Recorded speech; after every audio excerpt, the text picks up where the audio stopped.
حضور پاک علیہ الصلوۃ والسلام نے ارشاد فرمایا انی تارکن فیکم ثقلین، اے میرے امتیوں، میرے غلاموں، میں تمہارے درمیان دو بہت ہی عظیم ترین چیزیں، دو بھاری چیزیں، بڑی مضبوط چیزیں اور گراں قدر چیزیں تمہارے درمیان چھوڑ کر کے جا رہا ہوں۔ وہ دونوں چیزیں کیا ہیں؟ کتاب اللہ و عترتی، ان میں سے پہلی چیز ہے کتاب اللہ، اللہ کی کتاب قرآن مجید۔ کبھی بھی کوئی دشواری ہو، پریشانی ہو، مشکل پیش آ جائے، زمانہ بدلے، زمانے کے تغیر اور تبدل کی وجہ سے، زمانہ بدلنے کی وجہ سے اگر تمہیں کوئی کسی مسئلے میں دشواری پیش آئے تو تم اس قرآن کی جانب رجوع کرنا، تمہارا مسئلہ انشاءاللہ تعالی حل ہو جائے گا۔ یہ پہلی چیز کتاب اللہ وعترتی، اور میری اہل بیت۔ یہ حضور پاک علیہ الصلوۃ والسلام نے اس امت کو پیغام دیا، لیکن افسوس یہ ہے کہ اس امت نے ان دونوں چیزوں کی قدر نہیں کی جس طرح سے کرنی چاہیے۔ یعنی کتاب کی شکل میں اللہ کا کلام موجود ہے، اور اس کتاب پر عمل کس طرح سے کرنا ہے تو پریکٹیکل کے لیے میری اہل بیت موجود ہے۔ حضور پاک علیہ الصلوۃ والسلام نے ضمانت دی، پھر گارنٹی لی ہے، ان تمسکتم بہما، اگر تم نے ان دونوں چیزوں کو مضبوطی سے پکڑ لیا، مضبوطی سے انہیں تھام لیا، اہل بیت کے دامن کو مضبوطی سے پکڑا اور قرآن مجید کے دامن کو بھی مضبوطی سے پکڑا، تو حضور نے ضمانت یہ دی ہے، گارنٹی خود لی ہے، فرمایا لن تضلوا ابدا، اگر تم نے دامن اہل بیت کو پکڑا ہے اور قرآن کے ساتھ تم وابستہ ہو گئے ہو، تمہارے ایک ہاتھ میں اگر قرآن، دوسرے ہاتھ میں دامن اہل بیت ہے، تو حضور نے فرمایا کہ گارنٹی یہ ہے لن تضلوا ابدا، تم اگر یہ کام کر لو گے تو کبھی بھی، میں مصطفیٰ یہ ضمانت دیتا ہوں، کبھی بھی گمراہ نہیں ہوگے۔ آگے قرآن مجید کے تعلق سے ارشاد فرمایا کتاب اللہ فیہ الہدی والنور، تو اس کتاب اللہ میں، اللہ کی کتاب میں، قرآن مجید میں، فیہ الہدی، اس میں ہدایت ہے اور اس میں نور ہے۔ حبل اللہ ممدود من السماء الی الارض، یہ قرآن مجید اللہ کی آسمان سے لٹکتی ہوئی زمین پر رسی ہے۔ حضور پاک علیہ الصلوۃ والسلام نے فرمایا مجھے یہ خبر دی گئی ہے، مجھے یہ بتلایا گیا ہے کہ یہ قرآن مجید، کتاب اللہ، اللہ کی کتاب اور میری اہل بیت، انہما لن یفترقا حتی یردا علی الحوض، نہ قرآن اہل بیت سے کبھی جدا ہوں گے اور نہ اہل بیت کبھی قرآن کے خلاف جائیں گے۔ یعنی قرآن اور اہل بیت دنیا میں بھی ساتھ ہوں گے اور دنیا کی زندگی کے بعد بھی ساتھ ہوں گے، یہاں تک کہ حضور نے فرمایا حتی یردا علی الحوض، حوض کوثر پر بھی قرآن اور اہل بیت دونوں ساتھ ساتھ آئیں گے۔ یہ حضور پاک علیہ الصلوۃ والسلام نے اہل بیت کی گارنٹی لی کہ وہ قرآن کے ساتھ ہوں گے، اور پھر جو ان دونوں کو پکڑے گا، پھر ظاہر سی بات ہے کہ جب قرآن اہل بیت سے جدا نہیں ہوں گے، اہل بیت قرآن سے جدا نہیں ہوں گے، دونوں ساتھ ساتھ حوض کوثر پر پہنچیں گے، تو جو ان دونوں کی پیروی کریں گے، جو ان کے نقش قدم پر چلیں گے، جو قرآن کے احکام کی پاسداری کریں گے، پھر وہ بھی انہی کے پیچھے پیچھے حوض کوثر تک پہنچ جائیں گے۔ فانظروا کیف تخلفون فیہما، دیکھو، دھیان رکھنا، جو میں نے کہا ہے اس پر غور کرنا، اسے یاد رکھنا، اور ان دونوں کو جو مضبوطی کے ساتھ پکڑنے کا میں نے حکم دیا ہے تو ان دونوں کو مضبوطی ہی کے ساتھ پکڑے رکھنا، اور میرے بعد ان کے ساتھ وہی معاملہ کرنا جس معاملے کی تلقین میں نے یہاں کر دی ہے، کہ قرآن کے خلاف نہ چلنا، قرآن کو مت چھوڑنا، اور نہ ہی اہل بیت اطہار کے دامن کو چھوڑنا، ہمیشہ ان کے دامن سے وابستہ رہنا، نہ قرآن کے مرتبے کو گھٹانا اور نہ اہل بیت کے مرتبے کو کم کرنا، نہ قرآن کو ہلکا سمجھنا نہ اہل بیت کو ہلکا سمجھنا۔ لیکن ہونا کیا چاہیے تھا کہ یہ جو دن آ رہے ہیں، یعنی عاشورہ کا جو دن ہوگا اگلے جمعہ کو، یا حضرت مولا علی کی شہادت کا دن ہو، خاتون جنت کا یوم وصال ہو، پھر اس محرم کے بعد سفر کا مہینہ آئے گا، اس کی 28 تاریخ کو سیدنا امام حسن مجتبی رضی اللہ تعالی عنہ کی شہادت ہے، تو یہ جو دن آتے ہیں تو ہونا کیا چاہیے تھا کہ حضور نے جو یہ پیغام دیا تھا، جو میسج آپ چھوڑ کر کے گئے تھے، تو اس پیغام کو، اس میسج کو رینیو کیا جائے، اسے پھر سے دوبارہ سے، یعنی لوگ بھولتے ہیں، انسان بھولنے کی عادت ہے اس کی، تو اس پیغام کو پھر سے اس کی یاد دہانی کروائی جائے، پھر سے اس پیغام کو تازہ کیا جائے۔ تو ہونا یہ چاہیے تھا کہ اگر قرآن سے رشتہ ابھی تک مضبوط نہیں ہوا ہے تو اب مضبوط کر لیا جائے۔ اگر اہل بیت کے ساتھ ان کے رشتے میں اور ان کے تعلق میں اگر کہیں کمزوری ہے تو ہمیں اس کمزوری کو دور کرنا چاہیے، لیکن ان تمام چیزوں کو ایک طرف کر کے، نظر انداز کر کے،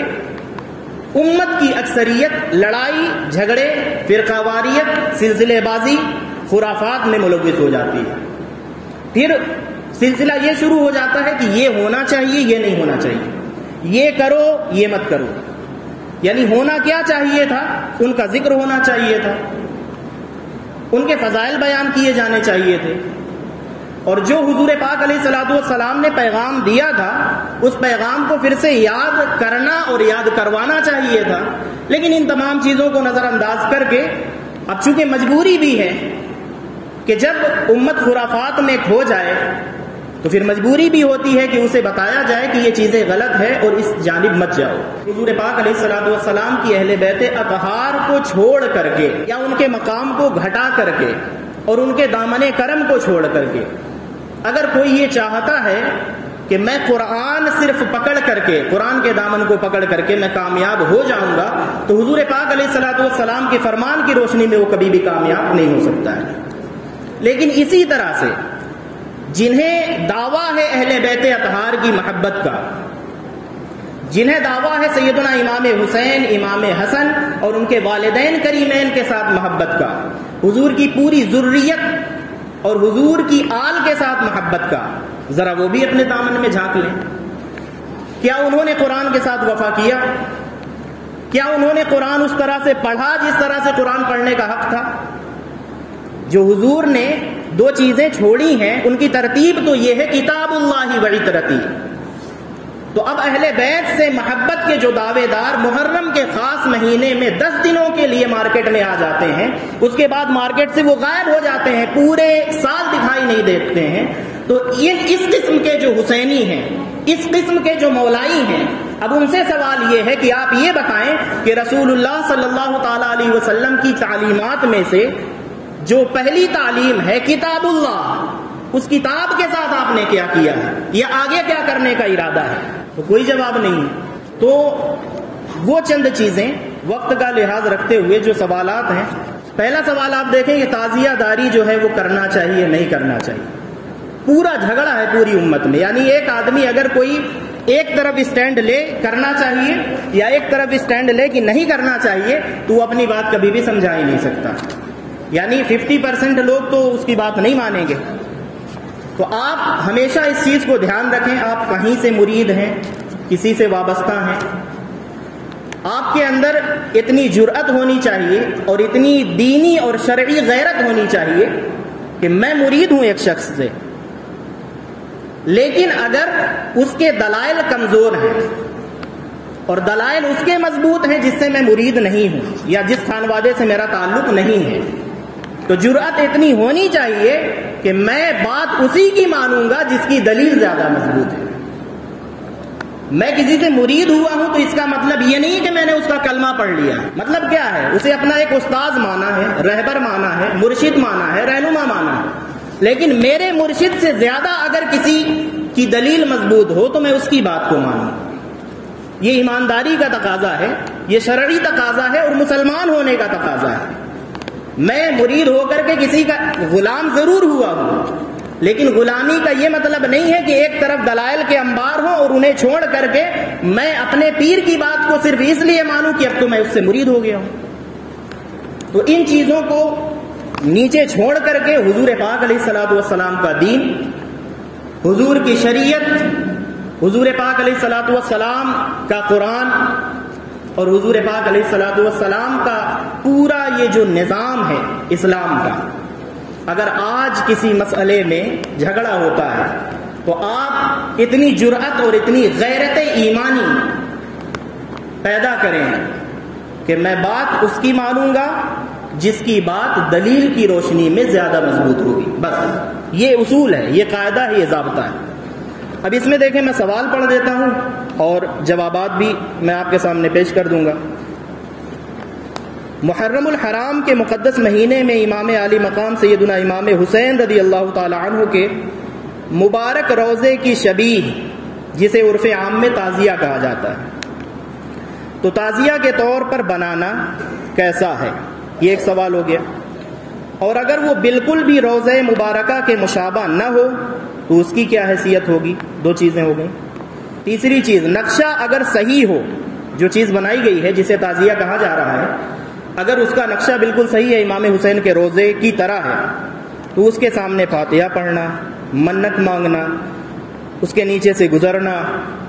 اس کے ارد گرد گھومنا طواف کی طرح، ان تمام اعمال کو انجام دینا کیسا ہے؟ ایک چیز دھیان رہے کہ ہم اہل سنت ہیں، اور جب اہل سنت ہم ہیں تو کوئی کسی بھی خانوادے سے تعلق رکھنے والا اللہ کا نیک بندہ ہو، ہماری عقیدت ہر اس نیک بندے کے ساتھ، چاہے وہ خانوادہ اشرفیہ ہو، بریلی ہو، پچھوچا ہو، اجمیر ہو، کوئی بھی ہو، جہاں پر شریعت کے دلائل جس کے ساتھ مضبوط ہیں ہم اس کی بات مانیں گے، اور اگر دلیل کہیں کسی کی کوئی کمزور پڑ جاتی ہے تو اس کی بات کو ریجیکٹ کر دیں گے، ادب کے ساتھ، احترام کے ساتھ، کہ آپ کی بات نہیں ماننی۔ امام اہل سنت اعلیٰ حضرت فاضل بریلوی رحمۃ اللہ تعالی علیہ پر زبردست اعتراض کیا جاتا ہے بغیر سوچے اور سمجھے ہوئے۔ ایک لائن صرف میں پڑھ کر کے سنا دوں گا جو ان کے رسالے سے جو چیز ہے۔ اعلیٰ حضرت فاضل بریلوی رحمۃ اللہ تعالی علیہ نے کبھی بھی امام حسین کا جو روضہ ہے اسے بنانے سے منع نہیں کیا۔ اعلیٰ حضرت کا جو رسالہ ہے اس کا نام ہی ہے مروجہ تعزیہ داری، یعنی کہ جو وہ اپنے زمانے کی بات کر رہے ہیں کہ جو ابھی رائج ہے، اور اب تو 100 سال اور گزر گئے تو کتنے خرافات اس میں آ گئے ہوں گے۔ تو امام اہل سنت اعلیٰ حضرت فاضل بریلوی رحمۃ اللہ تعالی علیہ نے جو چیز لکھی ہے وہ فرماتے ہیں، تعزیہ داری کی اصل اس قدر تھی کہ روضہ پر نور شہزادہ رسول شہید مظلوم صلاۃ اللہ تعالی وسلامہ علی جدہ الکریم وعلیہ کی صحیح نقل بنا کر بنیت تبرک مکان میں رکھنا، اس میں شرعاً کوئی حرج نہیں ہے۔ جس طرح سے مدینہ منورہ کا آپ فوٹو کہہ لیں یا اس کا نقشہ کہہ لیں رکھتے ہیں، کعبہ کا نقشہ رکھتے ہیں، بیت المقدس کا نقشہ رکھتے ہیں، اس کو رکھنے میں کوئی حرج نہیں ہے، اسی طرح سے امام حسین کے روضے کا نقشہ جو صحیح نقشہ ہو، اگر اسے بنا کر کے رکھا جاتا ہے، چاہے وہ چوراہے پہ رکھ دیا جائے، امام باڑہ پہ رکھ دیا جائے، یا گھر میں رکھ لیا جائے، یا مسجد میں رکھ دیا جائے، کہیں رکھ دیا جائے، وہ درست ہے اگر صحیح نقشہ ہے تو۔ لیکن اس بات کو لوگ نظر انداز کر دیتے ہیں جو تعزیہ داری کی سپورٹ میں ہے، اور وہ کہتے ہیں نہیں بس تم کرو، اور جو تعزیہ داری کی سپورٹ میں نہیں ہے وہ بھی اس کو حذف کر جاتے ہیں اور وہ سیدھا کہتے ہیں تعزیہ داری حرام ہے۔ یہاں پر دونوں غلطی کرتے ہیں۔ بیچ کا جو اسٹینڈ ہے وہ بتاؤ کہ تعزیہ داری کس حد تک جائز ہے اور کون سی لمٹ ہے کہ جسے کراس کرو گے تو وہ حرام ہو جائے گی۔ امام حسین کے روضے کے نقشہ کو بنانا، اگر وہ ان کے روضے سے مماثلت اور صحیح مشابہت ہے اس کی، تو پھر اس کو ادب اور احترام کے ساتھ رکھا جا سکتا ہے، بس اتنا جائز ہے۔ اب اس کے پاس اگر بتی لگائیں، فاتحہ کرنے لگ جائیں، یا جو بھی چیزیں اس میں لکھی ہوئی ہیں، تو یہ چیزیں پھر آپ نے جو بنایا تھا، جو شبیہ بنائی تھی، جو شکل بنائی تھی امام حسین کے روضے کی، یہ تمام اعمال جو اس کے ساتھ خرافات شامل ہو جاتے ہیں، اس کی وجہ سے وہ جو صحیح عمل تھا وہ بھی غلط ہو جاتا ہے، تب ہو جاتی ہے تعزیہ داری حرام۔ تو اللہ تعالیٰ نے عقل دیا ہے، مجھے آپ کو سب کو مر کر کے اللہ کی بارگاہ میں حاضر ہونا ہے، تو کوئی بھی کسی کا بھی موقف اندھ بھکتوں کی طرح قبول نہ کریں، یہ میری ہمیشہ کی دعوت ہے۔ نہ میری بات پر آنکھ بند کر کے یقین کریں، نہ کسی کی بات پر آنکھ بند کر کے یقین کریں۔ دلیل کی روشنی میں اگر کوئی بات سمجھ میں آتی ہے تو اس چیز کو مان لیں۔ روضہ امام حسین بنوانا چاہتے ہیں، صحیح نقشے کے ساتھ ہو اور اس کی صحیح تصویر ہو جو امام حسین کے روضے کے ساتھ، آپ کے گنبد کے ساتھ، اس نقشے کے ساتھ مشابہت رکھتی ہو، مماثلت رکھتی ہو، تو آپ اسے اپنے گھر میں بھی رکھ سکتے ہیں، امام باڑہ میں بھی رکھ سکتے ہیں، کہیں بھی رکھ سکتے ہیں۔ لیکن اگر اس کے ساتھ یہ چیزیں جو شروع کر دیں تو پھر وہ غلط ہو جائے گی۔ مثال دیکھ لیں، کعبے کا جو حرم مکہ کا بلیک کلر کا جو کعبہ ہے، اس کی بڑی سی اسکرین میں یا کسی چیز میں ایک فوٹو لگا کر کے کیا آپ اس کے سامنے نماز پڑھ سکتے ہیں؟ کعبہ ادھر ہے، آپ کو نماز پڑھنا ہے، اور آپ نماز پڑھنے کے لیے اس طرف یا اس سمت کو چھوڑ کر کے ان تین جانب میں سے کسی جانب بڑی سی اسکرین میں کعبے کا نقشہ اس میں لگائیں اور آپ کہیں کہ منہ میرا کعبہ شریف کی طرف اور ادھر نماز پڑھیں، نماز ہوگی؟ نہیں ہوگی، اس لیے کہ وہ کعبے کا نقشہ ضرور ہے، کعبے کی تصویر ضرور ہے، لیکن کعبہ نہیں ہے۔ تو جس طرح اس طرف منہ کر کے نماز نہیں پڑھ سکتے، کعبے کا نقشہ ہے پھر بھی، اسی طرح سے آپ امام حسین کا روضہ اگر بناتے ہیں تو بنائیں، رکھیں، ادب کے ساتھ رکھیں، احترام کے ساتھ رکھیں، اس نیت کے ساتھ رکھیں کہ اسے دیکھیں گے تو امام حسین کی یاد آئے گی، اسے دیکھیں گے تو امام حسین کی یاد آئے گی، تو حضور پر اور حضور کی یاد پر درود پڑھیں گے، یادیں تازہ رہیں گی، امام حسین ہمارے تخیلات میں رہیں گے، ہمارے خیالات میں رہیں گے، اور حسین جس کے خیالات میں ہو اس کے خیالات پاکیزہ رہیں گے۔ تو یہ اچھی نیت کے ساتھ ان کے روضے کو اگر رکھتے ہیں تو درست ہے، اور اگر وہاں پر اگربتی سلگانا، اسے کاندھا دینا، اور جتنی چیزیں ہو رہی ہیں اگر اس میں سے کوئی بھی چیز ایڈ کرتے ہیں تو جس طرح سے کعبے کے سامنے اگر آپ کعبے کے نقشے کے سامنے نماز پڑھتے ہیں تو آپ کی نماز درست نہیں ہوگی، اسی طرح سے امام حسین کے روضے کے سامنے اس نقشے کے سامنے اگر کچھ کرنا شروع کر دیتے ہیں تو جتنا جائز تھا وہ بھی حرام ہو جائے گا۔ تو کسی بھی بزرگ کی شان میں گستاخی کرنے سے پہلے معتدل قسم کے اور گلے پھاڑنے اور چیخنے والے جو علماء ہیں ان کی بات نہیں، جاہل قسم کے ذاکروں کی بات نہیں جنہوں نے تقریریں رٹی ہوئی ہیں اور وہ ایک تقریر کو گھماتے پھرتے ہیں جگہ جگہ پروگرام کر کے۔ جو معتدل علماء ہیں، جو امت میں اتفاق اور اتحاد چاہتے ہیں، بھائی چارہ چاہتے ہیں، جنہیں یہ پتا ہے کہ میں اشرفی رضوی بعد میں ہوں، مسلمان پہلے ہوں، اور مسلمان ہونے کی وجہ سے تمام مسلمان آپس میں بھائی بھائی ہیں، تو جو اس چیز کو سمجھنے والے علماء ہیں ان کے قریب آئیں، ان کی باتوں کو سنیں، لڑائی اور جھگڑے سے دور رہیں۔ خلاصہ یہی ہے کہ جتنی بھی چیزیں خرافات ہیں ان چیزوں سے دور رہیں، اور امام حسین سے محبت کا جو حق ہے اس حق کو ادا کریں۔ امام حسین سے محبت کا حق یہ ہے کہ آپ ان دنوں میں کثرت کے ساتھ حضور پر، حضور کی آل پر درود پڑھیں۔ حضور پاک علیہ الصلوۃ والسلام نے فرمایا 2 چیزیں چھوڑ کر کے جا رہا ہوں، تو اگر ابھی تک ان دونوں چیزوں کو آپ نے مضبوطی سے نہیں پکڑا تھا تو آج اللہ کے گھر میں بیٹھ کر خود سے یہ وعدہ کریں کہ اب میں قرآن کو بھی مضبوطی سے پکڑوں گا انشاءاللہ تعالی، اور حضور کی اہل بیت اطہار کے دامن کو بھی مضبوطی سے پکڑوں گا۔ اس چیز کا اقرار کریں، لڑائی اور جھگڑے میں یہ 10 دن نہ ختم کر دے کہ ایک سلسلے کے لوگ دوسرے سلسلے کے بزرگوں کو گالیاں دے رہے ہیں اور بالکل دوڑ کر، بھاگ کر، کود کر جہنم میں چھلانگیں لگا رہے ہیں، اس لیے کہ اللہ تعالیٰ نے فرمایا ہے نا حضور پاک علیہ الصلوۃ والسلام کی زبانی کہ جو میرے اولیاء کے ساتھ دشمنی کرتا ہے فقد آذنتہ للحرب، تو وہ میدان جنگ میں اترے، میں اس کے خلاف جنگ کروں گا۔ کس کے خلاف بکواس کر رہے ہیں؟ ان چیزوں سے بچیں۔ یہ 10 دن بڑے مقدس ہیں، تجدید وفا کا دن ہے، امام حسین کے نقش قدم پر چلنے کا دن ہے، اور امام حسین رضی اللہ تعالی عنہ کی طرح جرأت اور بہادری کے ساتھ باطل کے سامنے کھڑے ہو جانے کا، ڈٹ جانے کا، اور عزم اور استقلال کے ساتھ حق پر جم جانے کا دن ہے۔ بہرحال یہ ہے کہ جو بھی چیزیں ہیں صرف جائز اتنا ہی ہے کہ امام حسین کے روضے کی صحیح نقل بنا کر کے آپ رکھ سکتے ہیں، اور رکھنا صرف اس لیے ہے کہ وہ امام حسین کا روضہ نہیں ہو جائے گا، لیکن ان کے روضے کے مشابہ ہونے کی وجہ سے اس کو دیکھ کر ان کی یاد آئے گی، اور ان کی یادوں کو تازہ رکھنے کے لیے یہ کام ہم کر سکتے ہیں بس۔ اور اگر آپ اس سے زیادہ کچھ کرتے ہیں، یہ دیکھیں دونوں پارٹی کے جو لوگ ہیں ان کی غفلت کہیں، اور بڑے لوگ ہیں، اب آپ انہیں کہیں گے کیا؟ یہ سوشل میڈیا پہ وہ چیزیں ڈالتے ہیں کہ جن سے امت میں سوائے افتراق کے، سوائے لڑائی اور جھگڑے کے اور کوئی فائدہ نہیں ہوتا۔ دونوں گروپ کے لوگوں کو چاہیے کیا تھا؟ ایمانداری کیا تھی؟ جس کے نزدیک تعزیہ داری حرام ہے، تو اعلیٰ حضرت نے لکھا ہے نا کہ امام حسین کا روضہ جو صحیح نقشہ ہے اس کا بنا کر کے رکھنے میں کوئی حرج نہیں ہے اور یہ جائز ہے، تو جو حرام کہنے والے ہیں وہ حلال جتنا ہے اتنا کر کے دکھاتے ہیں۔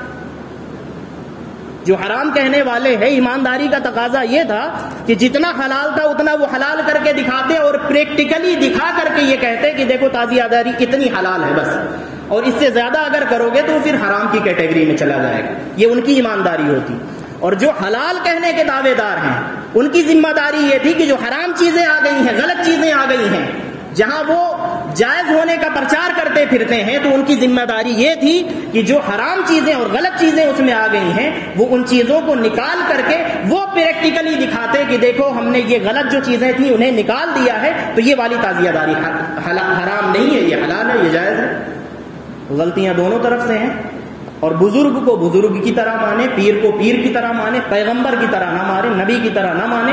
وہ لوگ بھی ہمارے ہی طرح ہیں، معصوم نہیں ہیں، اور ان سے یہ غلطیاں ہوئی ہیں، اور یہ غلطیاں ہیں جس کی وجہ سے مجھے آپ کے سامنے یہ وضاحت کرنی پڑ رہی ہے۔ کسی کے اندھ بخت نہ بنے، دلائل کی روشنی میں جس کی بات کو قبول کرنا ہے وہ قبول کریں۔